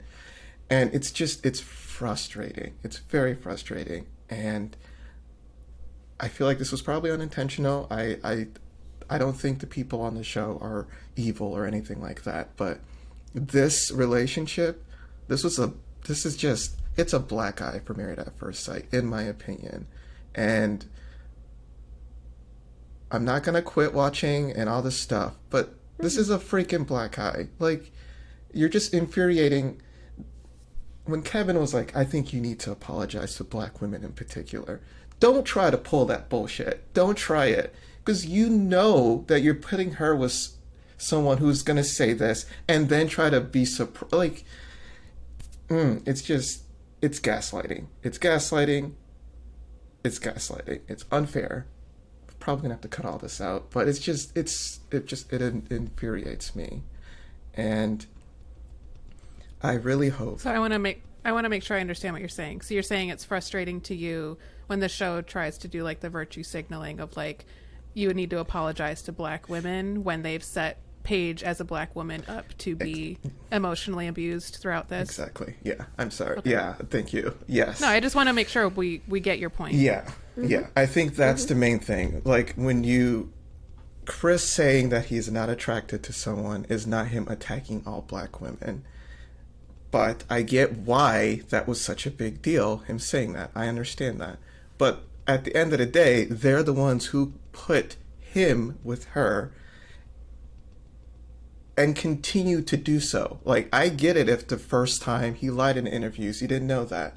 I get that. Like, he lies. So I could see people thinking, okay, he's a good person. Once you know that he isn't, and you're still recording this, you're still putting them together, you're just doing that for the drama. You know that. And I'm fine with that. Like, but then don't try to play innocent when that blows up. You know that he's good TV, but an awful person. We all know this right now. We all know this. Like, him walking away, was that a surprise to anybody? He's done this 4 different times. But then don't try to be surprised. Like, I can't believe he would say this. I can't believe. You know he was going to do this. Just. It's the same story every single time. And I also get frustrated. So him, I'm just so over anything he ever has to say, watching him. Even I repent, like, dude, shut up. Yeah. I'm so sick of hearing you even talk. Even just looking at you, it's so annoying. But then I also am a little upset with Paige to be like, girl, why do you keep entertaining this? Stop defending him. Just sit down and just let him play himself the fool, because that's what he's doing. You have nothing to do with that anymore. If you really are past this, moving on, you have nothing tying you to this. Stop bringing yourself back into the situation trying to defend him. For what? What are you gaining by trying to help him save face? He clearly does not care to save face. That is all on him. Right. And I wish to, like, just think for 1 second about how much Chris has prioritized Paige. He hasn't in literally any way whatsoever. No. Paige has prioritized Chris and his feelings and his life crises, since there's been several, every single time.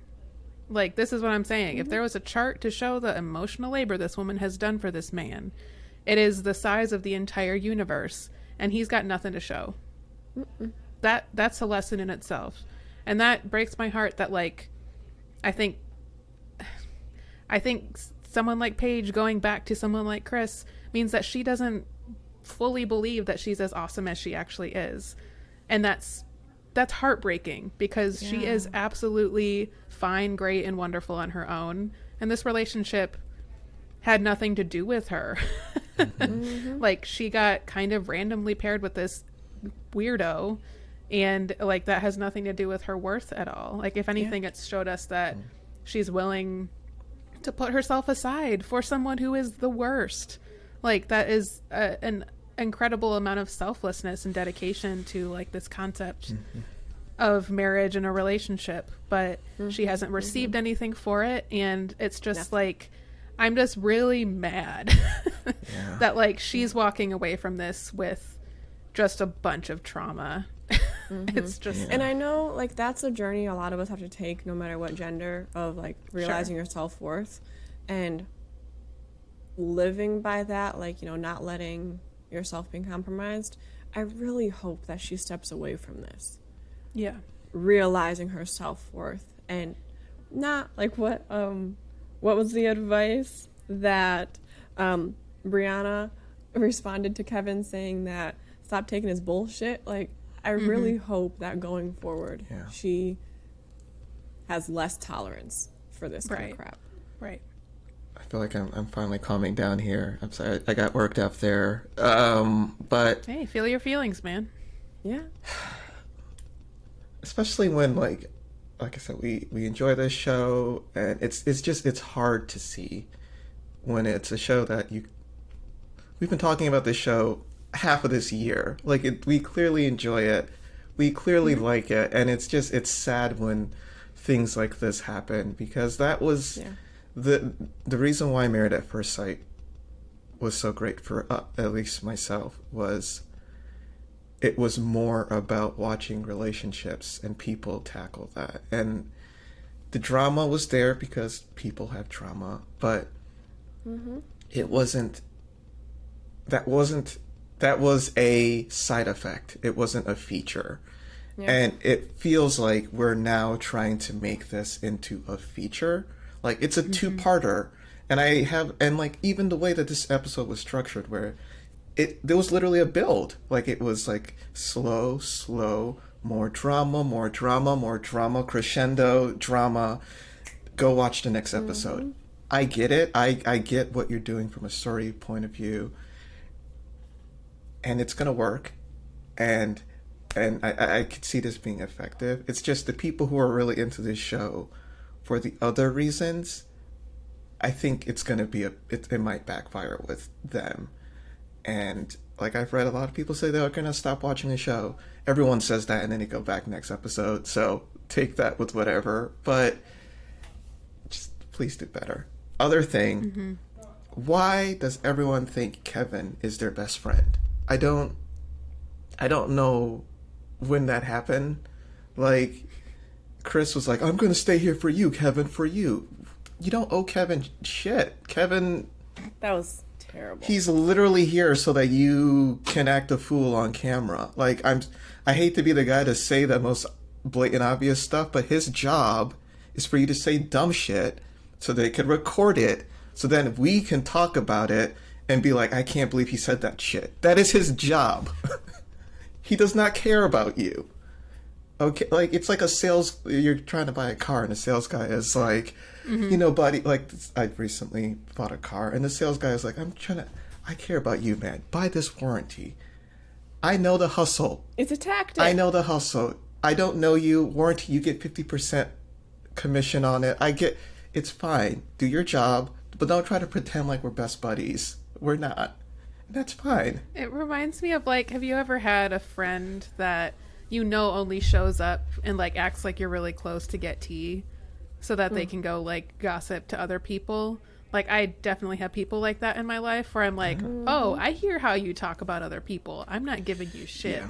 If you want to talk about, like, some things, whatever, that's fine. But, like, I am so incredibly guarded about things, certain topics with myself where I'm like, I'm not giving you anything of what you want. Like, we can chit chat, but, like, we're not doing this because I don't trust you. Yeah. That's Kevin. Yeah. But again, like, that's his literal job. Like, of course he's not going to sit there and be like, I just want you guys to be comfortable. Like, just whatever you're willing to share, like an open book. Like, do you have any questions for me? I don't know.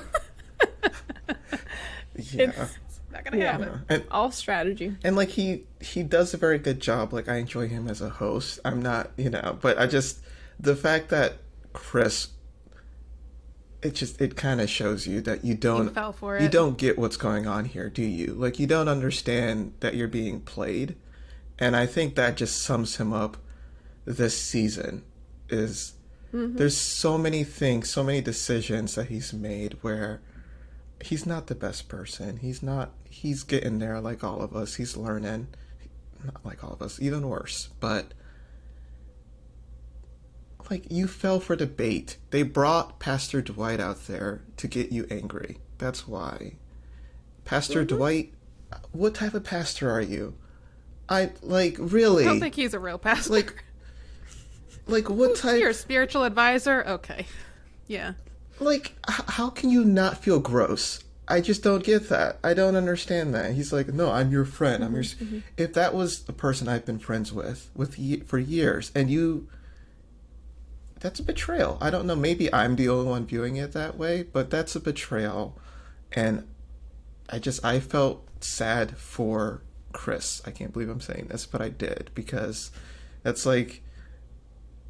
Yeah, a person that you've been friends with for a very long time, and they come out there just to throw you under the bus. It's sad.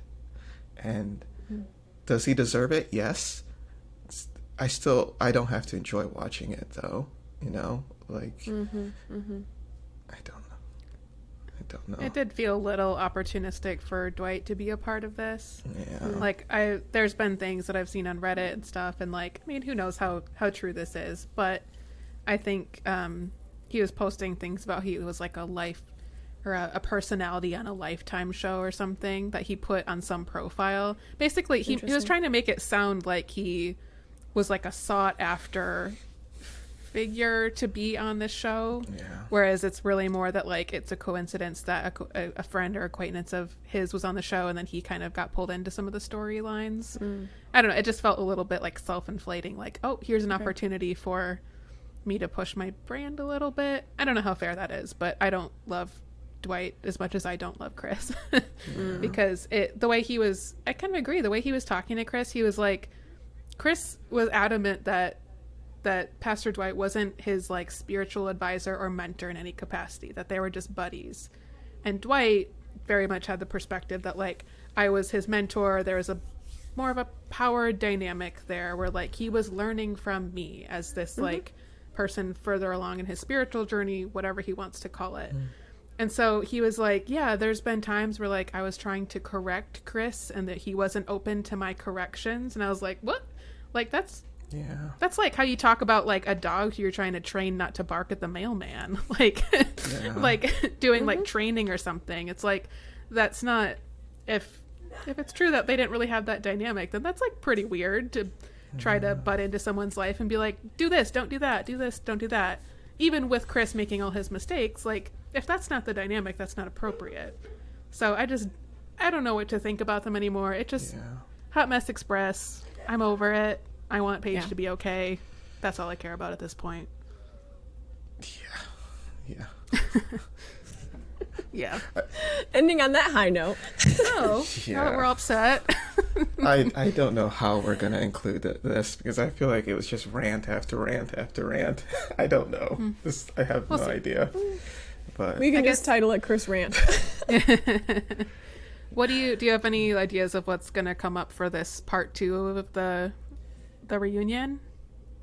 Having the experts on there seemed interesting to me. Like, getting their 2 cents. Dr. Pepper seems like she was a little quieter in this season, so I'm really interested to hear her perspective. And this actually I thought about earlier when you were saying about the apology thing. I mean, do you think the experts owe a little bit of apology than, talking about when you're saying to black women, like the experts owe a little apology to Paige, to black women in general? Like everything that Kevin was saying about like this is how you need to repent. Do you think the experts need to do that? Shoot, we're never being on this show, are we? We're like burning all the bridges. I'm fine with that. I am fine with that. To me, I think they completely owe them an apology, but they never will, because then the show It's accepting blame. admits culpability or whatever. Yeah. Like that's the whole thing with like the legal aspect of things like this is it's like if like we all kind of know that like Paige was affected this way because of the actions of the show. So if they are to say, Paige, we're so sorry for what happened to you, that's them saying, yeah, we understand that we were a part of this harm that was caused to you. They're accepting blame, therefore accepting that they made choices that negatively affected her, therefore opening up the door for even more blame. Because like over all of the seasons, you could argue that there's plenty of folks who have been set up in like kind of similar ways to just be hurt, and hasn't really been focused on like people's experiences and more about storylines. Yeah. So I think they completely need to be like, our bad. Clearly Chris was a narcissist, and as experts we should have identified that, and he should have never been on this show. But they're never going to, because that's not how this is going to work. Yeah, it's a business. Like this is a business.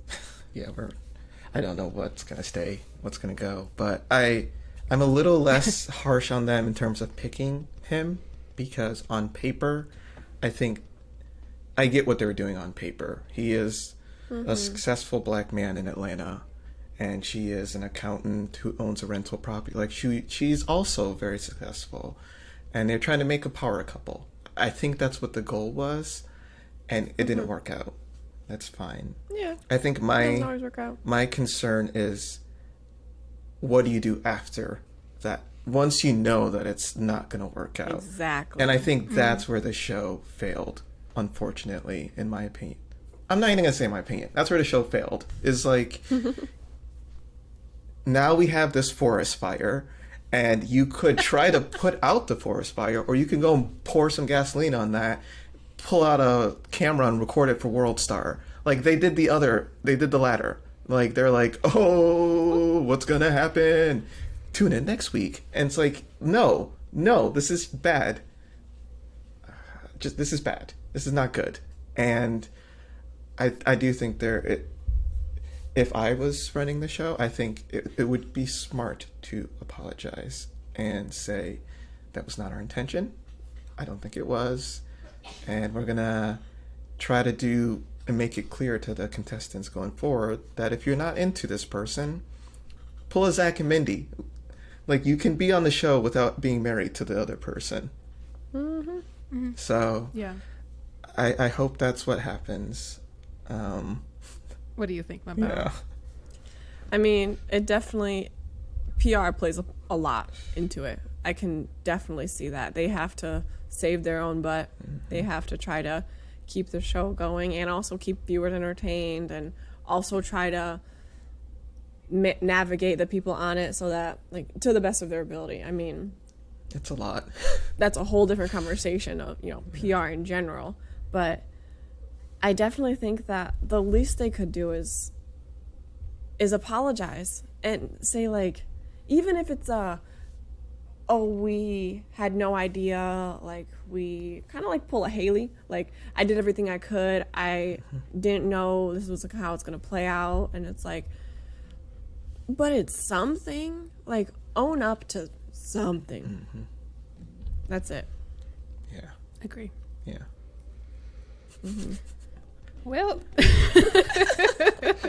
oh boy. we have still shared... appreciate everybody in the show. Still appreciate the experts. I don't want to dog on them too much. Yeah, this one's a minefield a bit, but I mean that's okay. That's okay.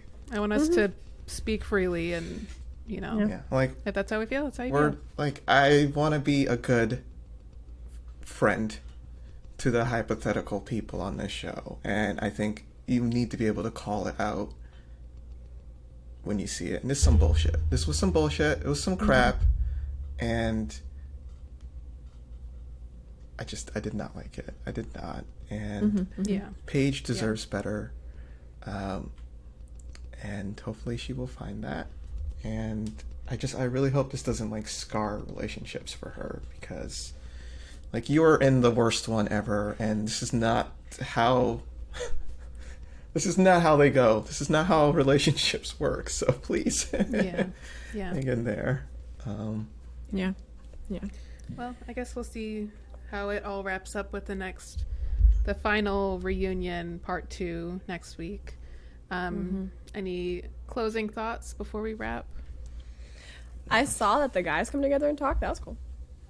Yeah, I'm looking forward to that too.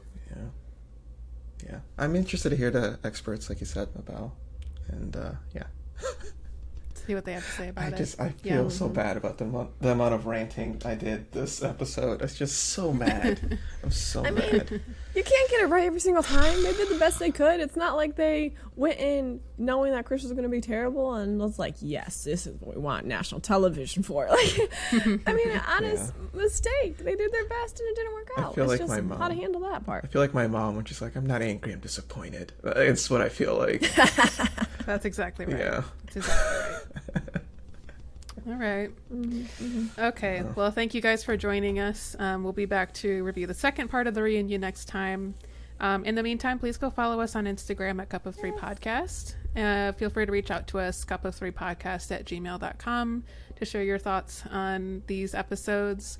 Also, if you're enjoying the show, please, this is so corny, but the whole rate, review, subscribe thing does really help us. When people are looking for a Married at First Sight show, people look to see like if other people like it. So if you do like it and you haven't done that yet, please do. We'd really appreciate it. Share it with your fellow MAPS friends, and we can build our little community here. So Subscribe. Agu's doing all this pointing now. Subscribe. Like they do in all the videos, like, click the link below. Exactly. Ding. All right. Well, thank you guys. We will catch you next week. Talk to you soon. Bye. Bye. Bye.